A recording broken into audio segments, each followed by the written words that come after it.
What was the nature of Jared Loughner's apparent sickness? What were the roots of his hatred? Who could have stopped him?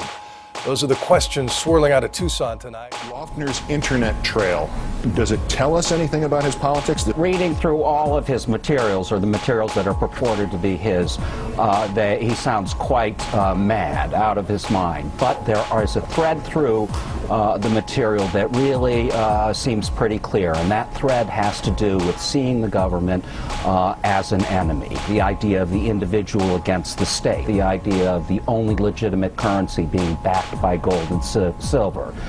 British conspiracy theorist by the name of David Icke was talking about the government as treasonous and using mind control to control the rest of us and so on. Tax protesters who believed George W. Bush was responsible for 9/11.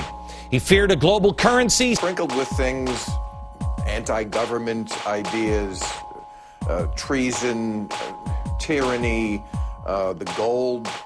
Get back to the gold standard. With federal manipulation of money, conspiracies in which the government is oppressing the people.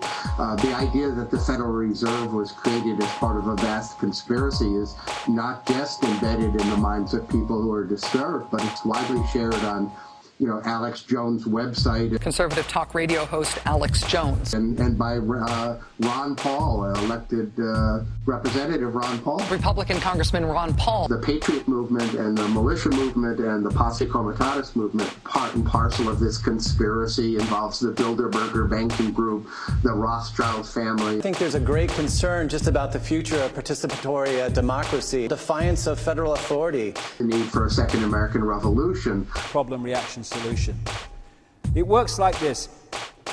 You want to change society in a certain way here. You know that if you announce that openly, you're going to get an adverse reaction from the people. Imagine if the changes that have happened since 9/11 in terms of the destruction of freedoms and civil liberties had been proposed without 9/11.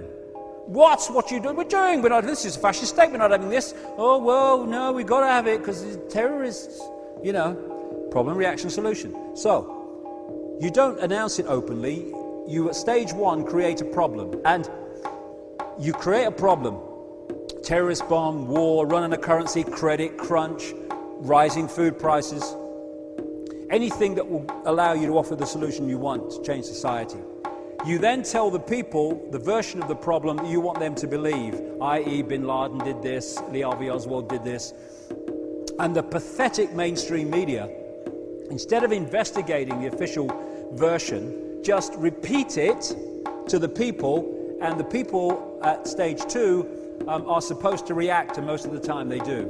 React with outrage, with fear, and they say, something must be done, this can't go on, what are they going to do about it? At which point, those who've covertly created the problem got that reaction, offer the solutions to the problems they have themselves covertly created.